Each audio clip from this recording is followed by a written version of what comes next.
In this video, I'm going to show you how to make these homemade vanilla wafers with only 6 ingredients using real vanilla and no seed oils. Into a large bowl, we're going to start off by adding 2 cups of all-purpose flour, and be sure to spoon and level your flour. You can weigh it as well.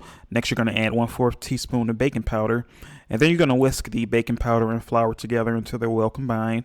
And then once the dry ingredients are well combined, you're going to move on to the next step in the process, and that is combining our wet ingredients.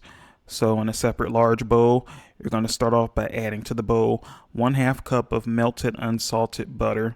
And then once the butter is in the bowl, you're going to move on to adding the next ingredient, which is 3/4 cups of white granulated sugar.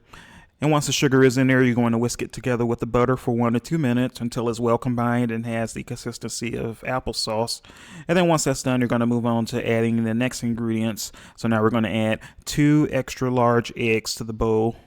And the reason we're using whole eggs versus just the egg yolks is that the egg whites tend to dry out baked goods, which is what will give the cookies a brittle, crumbly texture that we typically associate with vanilla wafers.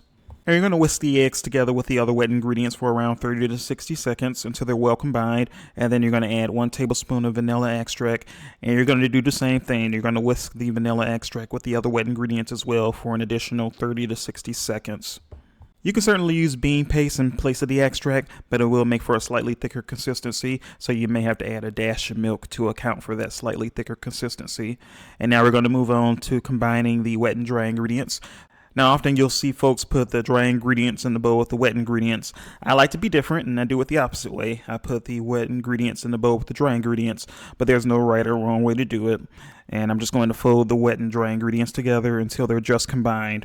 And when I say just combined, there should be no visible flour. You want to be careful not to overwork the dough, because if you do, then that will lead to gluten development, and then the wafers won't bake properly in the oven.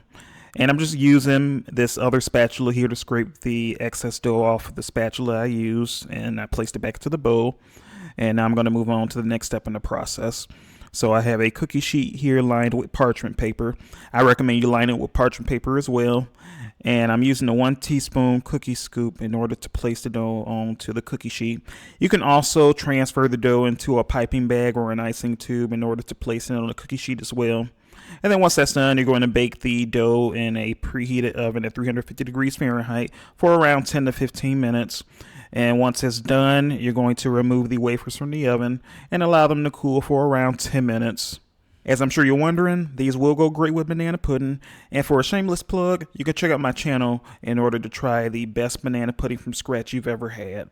And there you have it. If you would like to see more of these recipes, please like, share, and subscribe. Thanks for watching.